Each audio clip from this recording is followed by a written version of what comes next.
Illumi Zoldyck vs Hisoka Moro. Sino nga ba ang mananalo kapag naglaban ng dalawang hunters na ito?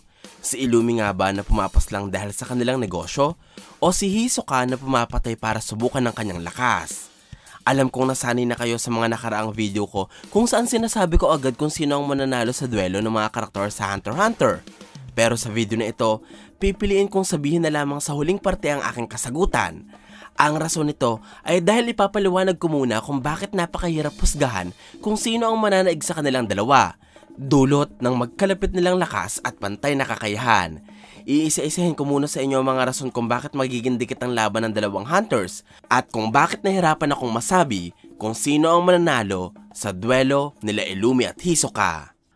Ang unang rason ay dahil pareho silang tuso at matalino. Ang dalawang hunters na pinaglalaban natin ngayon ay ang dalawa sa mga pinakamatalinong karakter ng istorya.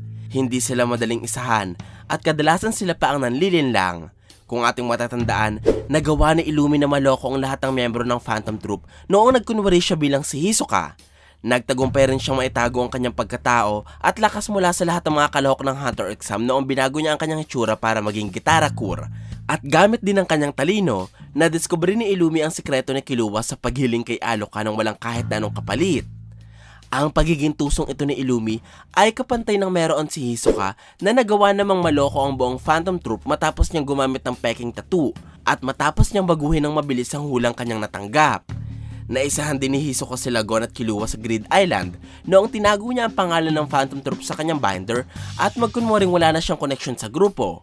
Higit pa dito, ang talino ni Hisoka ang tumulong sa kanya para makagawa ng isang sistema na nagpapaalam sa kanya ng 9 type ng isang individual base lamang sa kanilang personalidad.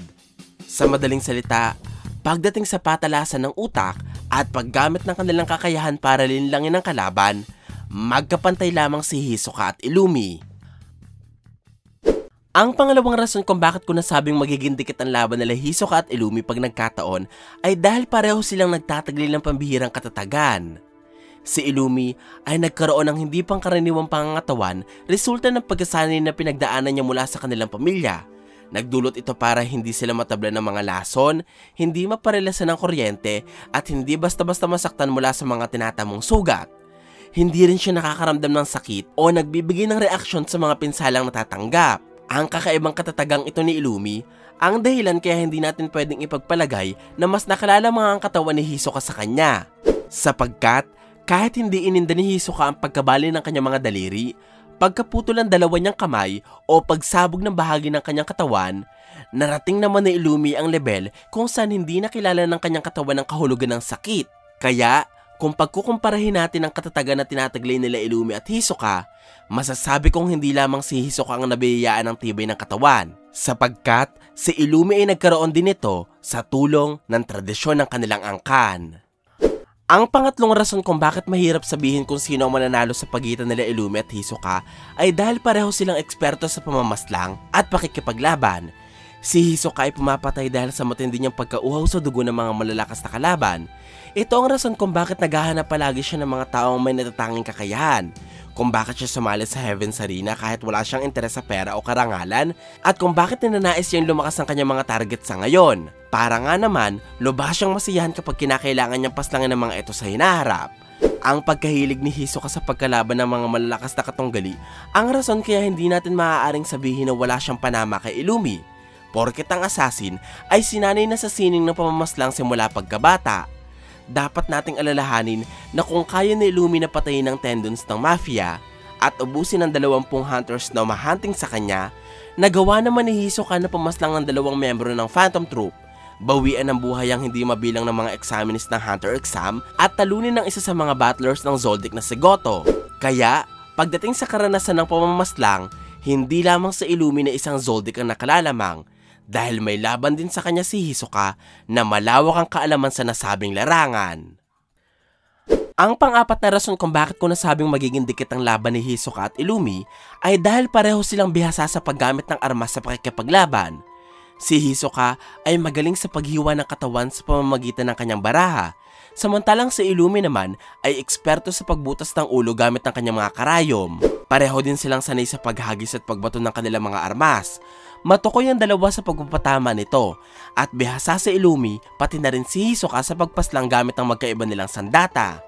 Nagpapakita ang kasanayan nilang ito na hindi natin pwedeng sabihin na mapapatay ni Hisoka si Illumi gamit ang kanyang baraha o mapapaslang ni Illumi si Hisoka sa tulong ng kanyang mga karayom sapagkat magkapantay ang kanilang kakayahan sa paggamit ng armas sa pakikipaglaban. Ang panglimang dahilan kung bakit mahirap husgahan kung sino ang mananalo kanila Illumi at Hisoka ay dahil magkapareho ang tinataglay na aura ng dalawa.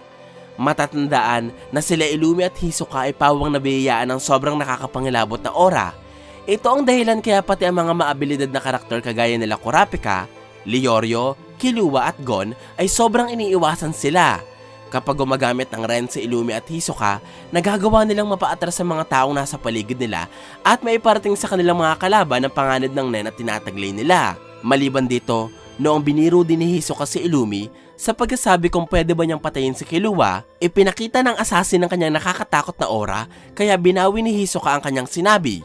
Ganun pa man, ilang oras matapos ito, pinalano muli ni Hisoka na paslangin si Killua. Nagpapakita na gusto niya talagang galitin si Illumi para maging magkalaban sila sa bandang huli.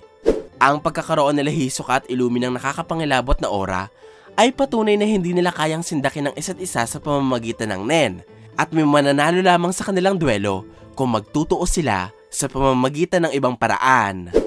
Ang pang-anim na dahilan kung bakit dikit ang magiging resulta kapag naglaban si Illumi at Hisoka ay dahil sa pagiging espesyal ng kanilang mga Nen abilities. Si Illumi na isang manipulator ay may Nen ability na tinatawag bilang Needle People.